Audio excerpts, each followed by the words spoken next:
Everybody, it's Kevin and it's Thea with our PH Ally and the Remote Care Services Show. Super excited to be here with you guys. Thea's got some cohorts coming up. She's got new trainings coming up. She's talking to more and more big players and becoming the biggest fish in the big pond of everything remote care services. So I'm super excited there.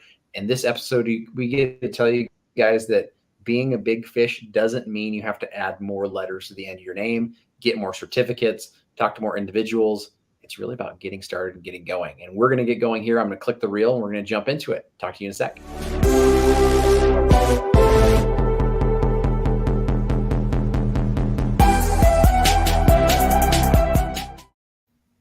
All right, Thea. So when it comes to last names, like I know that sometimes people put a hyphen and they've got like two last names. I know some people take their last name and make it a middle name, but in healthcare, we like to add as many acronyms, not just medical jargon, but acronyms to the end of our names as possible. And they get long and thick and meaningless.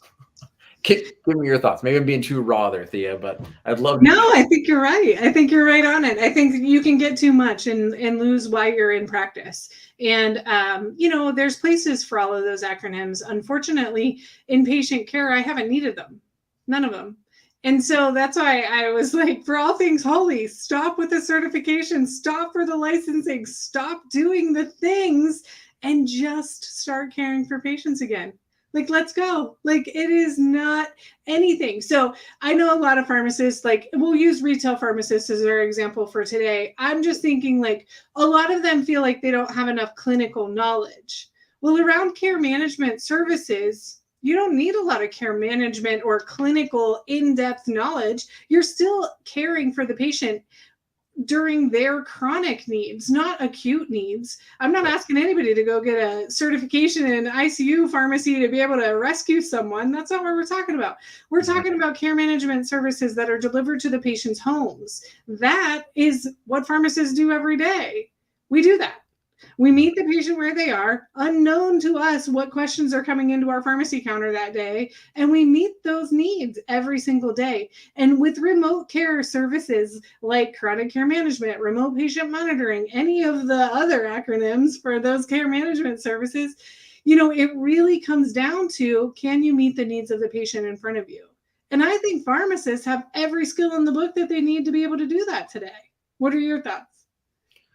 Yeah, I mean, I think that the skills that we probably worry about the most, Thea, are really unrelated to the acronyms. And those are the skills you need to develop, right? I mean, you have to have skills in order to make those collaborations happen between physician and pharmacist. You have to be able to kind of talk through, what do you do? How does it correlate to the service you're going to offer? And why does it matter to them?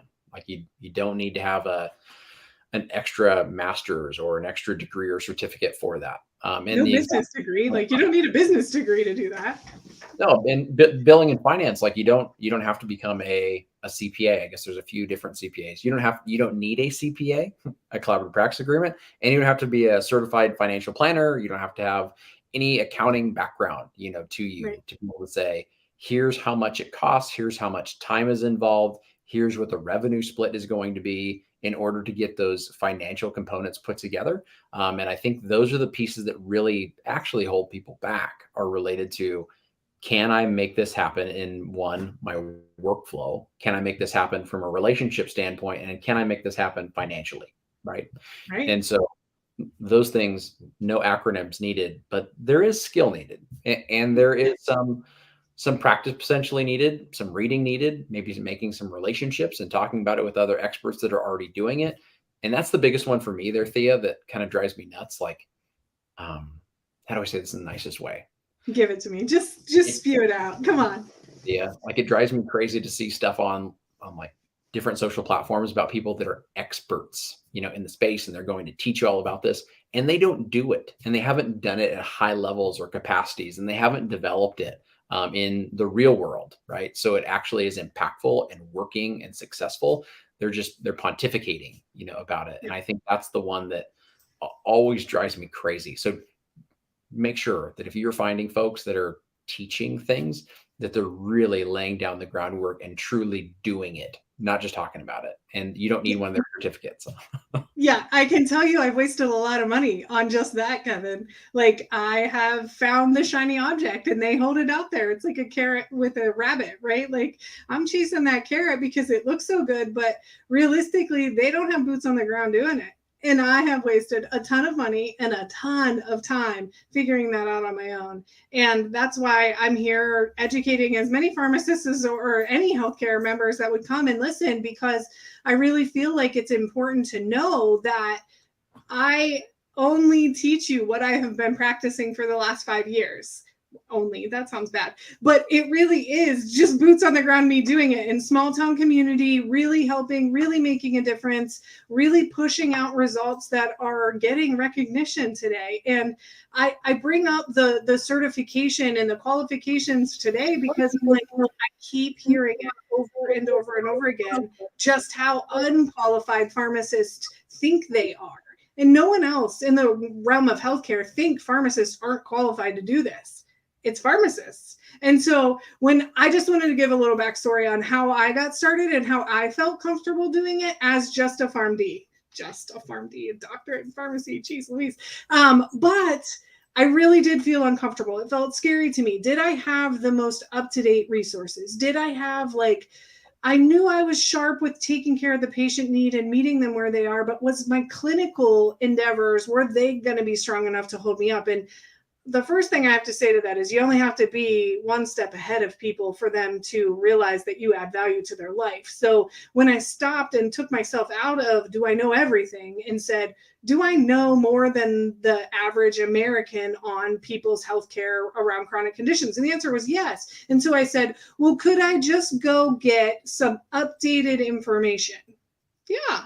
So what I did is I took a Con Ed on MTM, like review for MTMs. So it went over the disease states. It gave me the most up-to-date guidelines, and I got Con Ed for it. So it was like a 2-for-1. I was getting extra detail on, more of the up-to-date standards because I've been out of school for a while, over 10 years. And so I just wanted to make sure I had a good footing to be able to keep asking those questions and really engaging the patients in the right standards of today.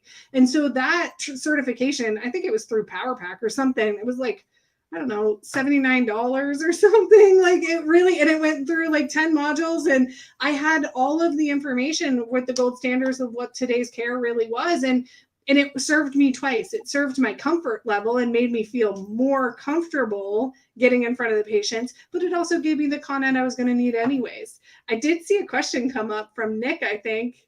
I didn't get to read it.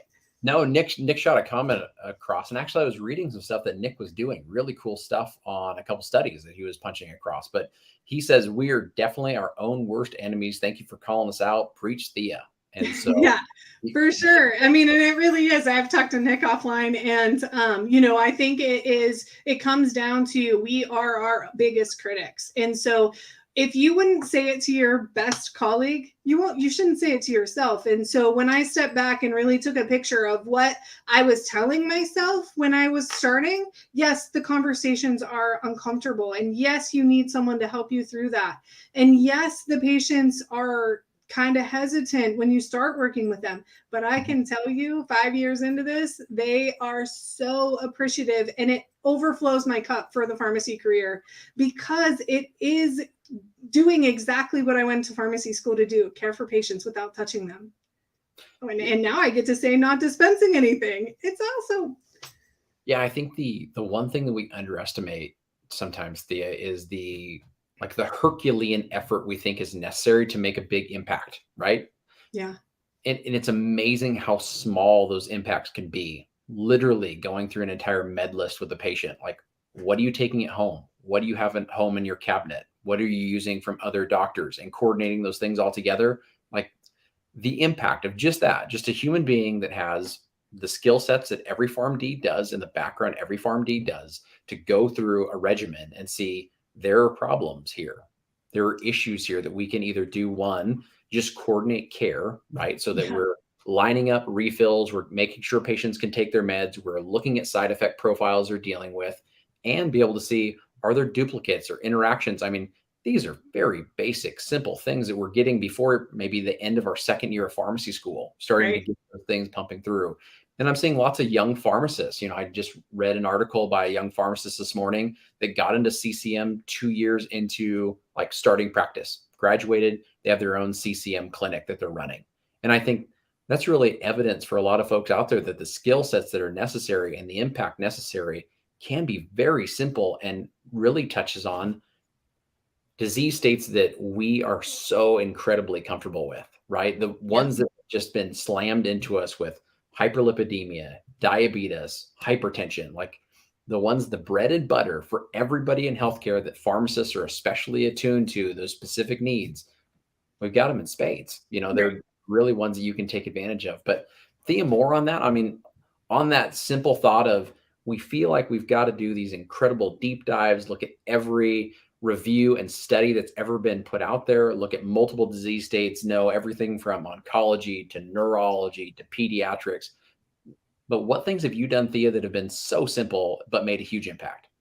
Yeah, I think just starting, I think the biggest thing for me was realizing I didn't have to be 10 steps ahead. It was the small one step ahead of people, because they just want to be heard. Patients just want to be heard. And I think every pharmacist across the country can say that, yes, that's true. Patients just want to be heard. And so when you come out, even just a med list, we'll use your example for that, even Sure. just a med list of telling them why they're on that medication. I bet most of our patients today don't understand that. They don't know. They were just told to take it, especially people in their 70s and 80s that have just taken it for years. They don't even remember like what they were taking it for. And so to have some fresh eyes on it and to explain it to them in terms that they understand, like pharmacists know how to deliver, I think is a huge disservice to pharmacists because we don't think that's valuable. I mean, how many patients come into the pharmacy and can't say metoprolol or metformin or even just pronounce the medications right? So it's even just like the little pieces of what we do each day that make a huge difference to the patient care side of life for them and in the engagement. They want to be heard, they want to be seen. And if you can have a conversation at your pharmacy counter today with the patient, you can do what I do. And you can feel comfortable doing it because you know. And the luxury of all of this is you can say, I don't have that information right now, but I'll call you back and we'll bring that to you for our next call. Like Yep. there's always opportunity to give yourself a minute to look that up specifically. But I would say for anyone out there looking at care management services, the top 5 disease states, pulmonology would be COPD and asthma. You got diabetes, hyperlipidemia, hypertension for sure. And then I would look at some of the OB areas around hypertension and diabetes as well, because those gestational patients. So those are kind of my 5 areas in my wheelhouse right now. And knowing what the updated standards are. So you have 5 gold standards to go look up. Would you be ready then? I could give you the 5 gold standards tomorrow in my LinkedIn post. Would you still be ready? I have a course on how to get those documents in place. I have mentorship that gets you from start to finish for these things. But what's going to be that you get ready to do it? Like, who's going to be ready? Because all of the things you have in your tool belt already or in your toolbox already, you have everything you need. You just got to get comfortable with it. Small Yeah. step every day. Those small steps, Thea, like the components you're talking about, just kind of like layering things on and making it an easy piece. Starting chronic care management, I think the one really interesting thing is that you don't have to start with 1,000 patients, right? No. You can start exceedingly small. You can start so that your workflow is not damaged by it whatsoever. You can literally integrate it, make it super simple to be able to collaborate with that individual practitioner, have 1, 2 patients on board that you're just utilizing at first as your test patients to be able to Yep. make sure everything works seamlessly, how you integrate other professionals. And I mean, one thing that you and I know we'll talk about here soon is if you have a team that you're working with, if it's not just you solo, sometimes it's just you, right? Which is Yeah. great. Then you've got to get your own workflows down. But if it's you as a team, now if you add 1 or 2 individual patients, the buy-in and the utilization of those staff members, either 1 if they're staff members or 2 team members, if it's you and let's say a pharmacy technician, then now you can really start leveraging their skills and incorporating them into that workflow of being able to take Absolutely. check these individual boxes. So when you scale, you have the ability to do so in a very natural progression that is not stressful. You're not dropping the ball and all the other things. So there's the other thing I just wanted to highlight. I know we're talking about qualifications, but sometimes the qualifications can be, I don't have the amount of staff, right, that are Yeah. going to be necessary or time. Thoughts there, Thea, when it comes to making sure your staff are qualified and it comes to either training related components or things that you feel would be necessary for them to think, I can do this? Yeah, I think again, if it comes down to having a conversation with the customer at the counter, if they can do that, or if they can be your delivery driver and they can have those conversations with the patients directly, I think anyone at that level is a great place to start with that training. It is nice that they are using certified technicians, like licensed certified technicians, because in the standards, it looks better from a company side. Yep. So I would use pharmacy technicians, or maybe those community health workers is what they're called. Mhm. Those are great assets in the community right now, and a lot of local community colleges have that certificate program. Those are, if you're not familiar, are people that are like social workers in the in-house hospital setting, but they are actually in the communities and offering resources and opportunities to the patients in the outpatient world. So community health workers would be a great asset to the pharmacy counter, to the delivery team, to, even just care management in general. But those would be the two qualifications I would say lean into: MAs, the nurse practitioner, or licensed nurse practitioners, RNs. I mean, there's lots of different ways that this can get done, but it really just comes down to making a decision that this needs to happen. And for independent pharmacy owners, I say, it is going to come down to a time where you have to start getting paid for your time. And this is an amazing way to get that done, because you're already calling the patients, like we've talked previously, probably ad nauseum, about, the MedSync program and med packaging. And you're already calling them to double check that there's no problems. Who's doing that call for you today? Because if they can do that call, they can do my calls. Yeah, I mean, it's so true. And I love that Abraham jumped in and said that. He just said, great points. There's nothing wrong with educating yourself, but if you keep doing it because you constantly tell yourself you don't know enough or you're not good enough, then you need to change your self-talk. Yeah. 100%, Abraham. Like, what a fantastic comment there, bud. I think the one thing that's interesting there is nothing wrong with educating yourself. Like, it's great No. to have more knowledge, and the beauty of it is you never stop. I mean, the other day I was just talking to a young pharmacist, and I was talking about my days as a pharmacy director. And I was like, I could never know enough. Like, I always had a new patient with a new disease state coming in. I felt like I had to have a level of mastery in the things that I saw all the time. Yeah. So I got really good at antimicrobial stewardship. It was very frequently hospital admissions in a small critical access setting is related to some infectious disease process. So got better and better at that, and all of your basic chronic disease conditions, right? But there would be patients that would come in that I'd never seen their disease states before. I mean, Yeah. goodness, there are disease states that I've never heard of before that I've encountered, kind of along the line. So learning is always consistent. And I think that's the one thing that we have to become better at, is just knowing that we will have to always learn. Like, we'll constantly be in a learning process and we will never know enough. I mean, literally, like, medicine is changing so rapidly, Thea. I mean, it is wild and exciting, but at the same time, that's going to have to be something we'll get comfortable with, is be super comfortable with change. If you encountered a patient that you thought, I don't have the current knowledge and qualifications to take care of this patient right now, so I'm going to get myself educated and do so. Oh yeah, I have a patient just a couple of weeks ago. I've been working with her for the last few weeks. Actually, she's one of my RPM patients that's just having a nightmare of an experience around electrolytes. And I keep leaning in on all of my helpers, like all of my network. I lean in and ask questions, and that's how I remain teachable and learning. I think it comes down to putting yourself in the right network to get the questions that you don't know answered quickly and efficiently. That has helped me a lot. With Abraham's comment, I thought instantly of, how did I get through the negative self-talk more so than just taking the small action? I Yeah. had to get really comfortable with giving gratitude. I had to do a gratitude journal. I write down 10 things every day that I'm grateful for. And man alive, when I started showing up on that list, my life started turning around. Because when I first started, it was all about all of the people in my life, but never about the qualities that I had in my life until I kept doing it consistently. And I'm like, but wait, if I'm recognizing, I don't know, my husband for this, but I actually do it a little better than him. Ooh, don't tell him.